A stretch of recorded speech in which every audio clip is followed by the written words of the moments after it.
qanday qilib qiz bolani o'ziga o'rgatib, sevdirib qo'ysa bo'ladi. Men hozir 3 ta metod o'rgataman. Faqat bulardan to'g'ri maqsadda foydalaning. Chunki bu usullar o'zimni testimdan o'tgan. Undan tashqari shogirdlarim, ya'ni konsultatsiyaga kelgan bolalarga ham o'rgatganman, ularda ham natija bo'lgan. Qanaqadir qizdan, qanaqadir maqsadingiz, g'arazli maqsadingiz yo'lida foydalanib, keyin chopib ketmang. Chunki kimdir sizni yaxshi ko'rib qoldimi, o'ziga o'rgatib qo'ydingizmi, bu o'zi mas'uliyat. Siz erkak kishi bo'lib, u mas'uliyatga javob berishingiz kerak.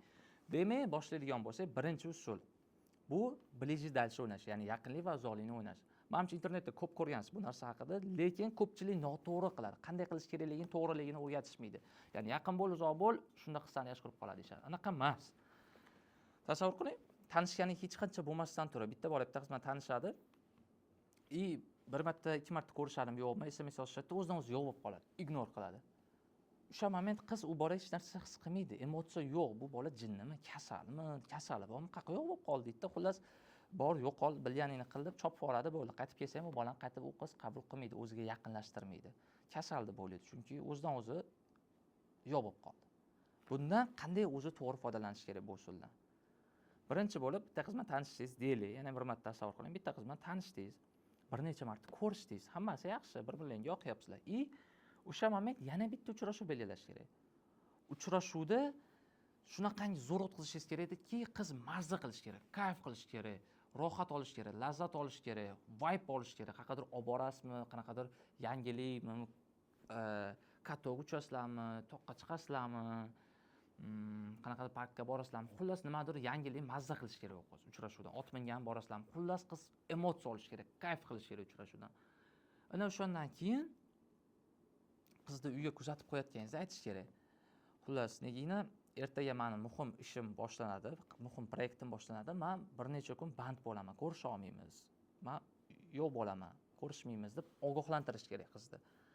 Ana o'shandan keyin qiz tushunadi, ha, nimadir sabab bor, o'shaning uchun ketyapti deydi. Eng kulchli joy mana shu yerda boshlanadi. Ya'ni qiz siz bilan mazza qildimi, siz bilan emotsiya oldimi, dopamin oldimi? Endi siz ketyapsiz. Sevgi bu bilamiz, gormonlar, dopamin oladi qiz sizdan. Endi siz ketdingiz, orada 1-2 kun yo'qsiz. O'sha moment defitsit boshlandi qizga. Chunki u sizga o'rgandi, u siz bilan mazza qildi. Endi dopamin kelmayapti qizga, defitsit boshlandi. Ana o'shanda u siz haqingizda o'ylashni boshlaydi.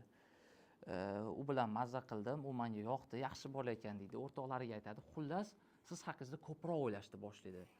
O'sha moment sizga bog'lanishdi va sizni yaxshi ko'rishni boshlaydi. Mana shunaqa qilib bu usuldan to'g'ri foydalansangiz bo'ladi. Ya'ni oldin zo'r vibe berish kerak, undan keyin sababini aytish kerak. Men ketyapman, shunaqa ishlarim bor deb ogohlantirish kerak. Orada keyin 2-3 kun yo'q bo'lish kerak. Ana o'shandan keyin qiz sizni yaxshi ko'rishni, sizga o'rganishni boshlaydi. Bu birinchi metod. Ikkinchi metod bu aksini berish. Ya'ni oynaga o'xshaydi xullas. Qiz aytishi mumkin, menga mushu yoqadi.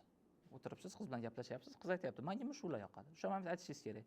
Ha, menga ham yoqadi mushular. Meni opamda mushu bor edi, men har kuni borib mushuga qarayardim, o'ynatardim, ovqat berardim, yaxshi narsa. Bitta narsa e'tibor bering.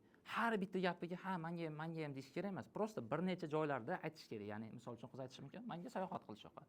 Siz aytasiz, ha, как раз hozir Dubayga borib, safari uchib, safariga chiqib, yaxtada aylanib, xullas mazza qilib dam olib kelish kerak deb qizni tonusida, qizni vibe'idaligingizni ko'rsatishingiz kerak. Lekin har bitta gapiga emas, prosta bir nechtasida qo'shib ketsangiz bo'ladi. Uni shunda qiz o'ylaydi, ha, tak, bu bolamdan bizda общий bog'liqlik bor ekan. Menga yoqadigan narsa unga ham yoqyapti. Qiz tasavvur qilishni boshlaydi. Qizlar ko'p fantaziya qiladi. Ha, bu bilan bog'liqligim bor, bu bilan kelajakda birga bo'lsam bo'ladi deb sizga ko'ngil qo'yishni boshlaydi. Chunki sizlarda o'rtalaringda общий sizlarni bog'lab turgan boshqa narsalar ham bor, ya'ni qiziqishlaring. Oradan vaqt o'tgandan keyin o'sha qiz sizga ko'ngil qo'yishni boshlaydi. Bu ikkinchi usul. Endi uchinchi metodga keldik. Bu eng yomoni, eng kuchli usul. Faqat to'g'ri foydalaning. Bu qiz bilan yaxshi gaplashyapsiz, tasavvur qiling, qiz bilan yaxshi gaplashyapsiz, hammasilarda yaxshi, sizlar o'zi ko'rishasizlar, gaplashasizlar. O'sha moment qizni yana bitta uchrashuvga chaqirish kerak, taklif qilish kerak. Ertaga soat 6 da mana shu yerda ko'rishamiz. Eng qizig'i, uchrashuvga siz bormaysiz. Noto'g'ri eshitmadingiz. Uchrashuvga siz bormaysiz. Qiz telefon qilishi mumkin, SMS yozishi mumkin, javob bermaysiz. Prosta radardan chiqib ketasiz. Bir necha kun, даже 3-4 kun, eng yaxshisi вообще bir hafta yo'q bo'lib qolish kerak. Qizda o'sha savollar paydo bo'ladi. Voy, nega yo'qolib qoldi bu? Qayerdadir xato qildimmi? Nimadir noto'g'ri gapirib qoldimmi? Sizga bog'lanishni boshlaydi. Yoki o'tmishimda nimadir bilib qoldim ekan degan qizda savollar paydo bo'ladi. Xullas, u ertayu kech faqat sizni o'ylaydi.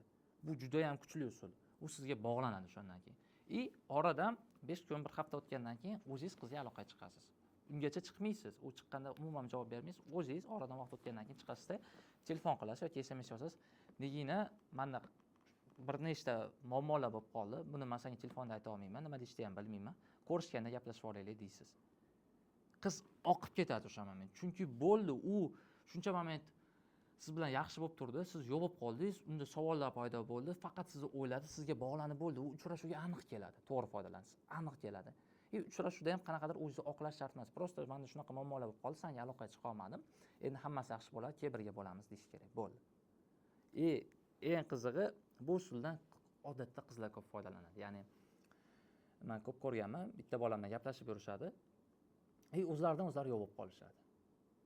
Oradan bir hafta o'tgandan keyin u bolani telefoniga, qo'ng'iroqlariga umuman javob bermaydi-da, o'zi bolaga aloqaga chiqadi. Anvar aka, meni kechiring, men uyimdagilar bilib qoldi, menga to'sqinlik qildi, qarshilik qildi, men uyimdagilarga qarshi chiqa olmadim, lekin baribir o'ylab qarasam, sizdan boshqasi bilan birga bo'la olmayman.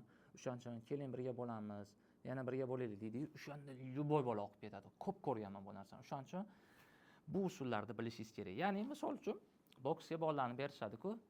O'tda boksga chiqishdan maqsad bolalarniki ko'chada ko'rgan любой bolani urib buzib tashlash emas, o'zini kerakli payt himoya qilish. Bu usullarni ham bilishingizga sabab, kerakli payt sizga kimdir shu narsani qo'llayotganda, sizda samozащита bo'lish uchun, sizda manipulyatsiya qilayotganlarini bilishingiz uchun bu narsalar kerak. Undan tashqari sizda savol paydo bo'lishi mumkin. Nima uchun Muhammad Rizo aka munosabatlar shunchalik qiyin? Nimaga kimdir meni yaxshi ko'rib qolish uchun, meni sevib qolish uchun men nimagadir manipulyatsiya qilishim kerak, nimadirlar qilishim kerak degan savol paydo bo'lishi mumkin. Menda ham bo'lgan bunaqa savollar. Bitta narsani tushuning. Odamlar sizni prosta borligingiz, yaxshiligingiz uchun yaxshi ko'rib qolmaydi. Sizni sevib qolmaydi. Siz prosta borligingiz, yaxshiligingiz hech narsani o'zgartirmaydi. Aniq nimadir qilishingiz kerak, qanaqadir metodika, qanaqadir manipulyatsiya qilishingiz kerak, shu odam sizga bog'lanib qolishi uchun. Hamma kimdir manipulyatsiya qiladi, yoki siz qilasiz, yoki sizni qilishadi. O'shaning uchun bularni bilganingiz yaxshi. Undan tashqari, agar sizda munosabatlarda muammo bo'layotgan bo'lsa, qizlarni tanishni bilmasangiz, umuman uchrashuvga chiqmagan bo'lsangiz, opitingiz bo'lmasa yoki qizingiz bo'lsa-yu, uchrashuvda o'zingiz qanot tutishni bilmayotgan bo'lsangiz, keyingi etapga o'ta olmayotgan bo'lsangiz, qizni tarbiyalamayotgan bo'lsangiz, menda maxsus kursga sotuv ochildi. Ya'ni men mini kurs yozdim. Ichida 4 ta dars bor. Unda qanday qilib qiz bola bilan tanishishdan tortib, o'ziga qarashdan tortib, oila qurishga mos keladigan qiz bilan gaplashib, tanishib, uchrashuvni qanday o'tkazib, xullas munosabatlarni qanday davomli yaxshi olib ketish haqida polniy qadamma-qadam tushuntirib berganman. U darslarda olmoqchi bo'lsangiz, kursni sotib olmoqchi bo'lsangiz, men adminni silkasini pastki описаниyaga yoki kommentariyaga yozib qoldiraman. Adminga o'tib yozing, sizga ma'lumot berishadi. Sog' bo'ling.